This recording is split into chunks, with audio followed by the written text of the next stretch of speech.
Aren't you just bored of having your Cabernet Sauvignons, your Merlots and your Syrahs all the time? Oh wait, I know why. You like your dry, big, bold reds, correct? Today I've got another grape variety for you to discover, which is actually very similar to a Cabernet Sauvignon or a Merlot or a Syrah style, but it's neither of these.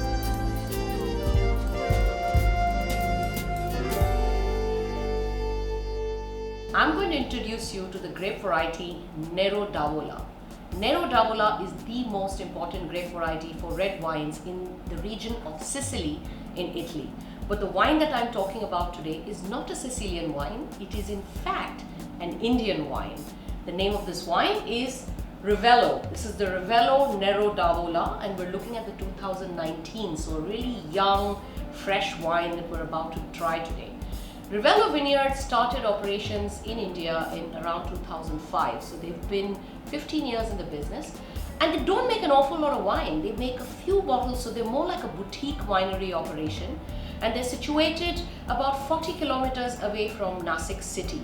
Okay, so not a very long drive, about 45 minutes drive from the Nashik city.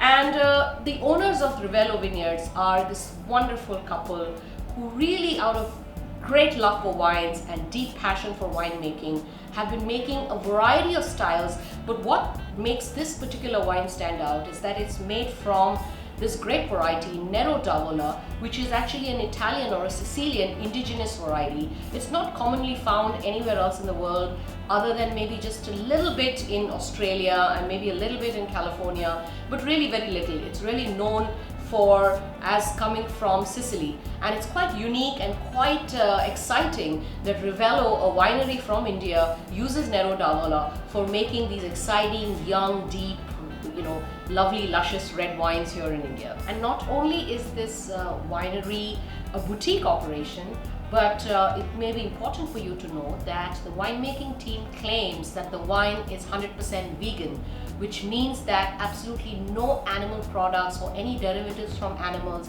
have been used in the making of these wines. You may ask why that might be the case, but there are certain wines that use egg whites or gelatin or certain other animal products at the time of clarifying the wine. But this particular wine has used bentonite, which is a kind of a clayey sand, which is 100% sort of a vegan product. So for those of you who follow vegan diets and are vegan friendly, here's one wine that might interest you to have.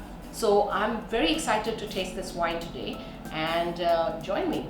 Now, as I'm pouring this wine, I can see it's a lovely deep garnet color, and the word Nero actually means black. Nero D'Avola means the black variety from the Avola region, which is more towards the south of Sicily.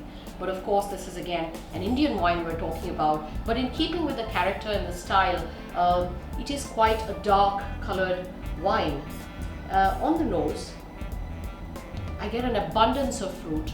There's a lot of fruitiness coming through on the nose, and a lot of it is, sort of black cherries, black plums, maybe a hint of cinnamon, some peppery notes as well. Yeah, but just a burst of a lot of dark color, rich, ripe fruit. Let's have a sip. On the palate, this is a medium-bodied wine, so it's not very big, but it's definitely not lean.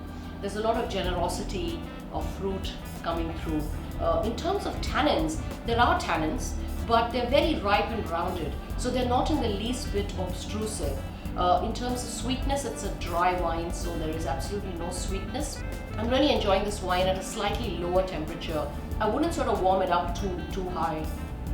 There's a generosity of alcohol in there, but it's sitting sort of well balanced on the wine. It's not standing out of proportion. It's not an overly alcoholic wine for sure. So I'm really sort of, it's just there's a rusticity to the wine which is quite enjoyable. So in terms of foods, I'm thinking, I would enjoy this with foods that had a meaty sort of an edge to it. So maybe a lamb burger or anything meaty like a lamb stew, or if you wanted, if you're a vegetarian, for example, I would suggest why not try this with a black dal makhani or something with mushrooms in it, because you know mushrooms again have this lovely umami, sort of a meaty edge to it. A wine like this would sort of, if you had it with something savory, it would really bring out the fruitiness of the wine really nicely.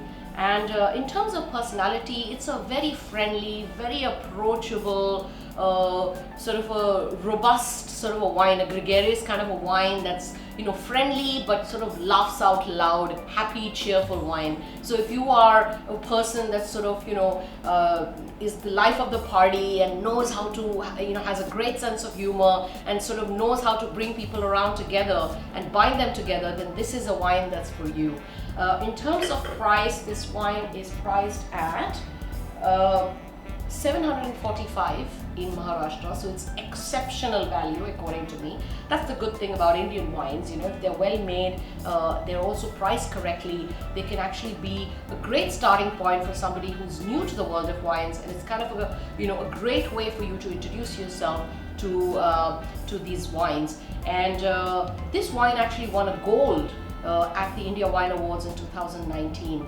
It actually even did really well at a food and wine pairing competitions at the India Wine Awards. So it's a very, very food compatible wine. And I'm really kind of enjoying this. It's easy drinking, it's not too oaky, it's not obtrusive in any way. It's got a lovely, cheerful, bright and friendly personality, and it's quite easy to sort of just sip away on this wine. So I hope you'll give this wine a try. And on that note, cheers, take care.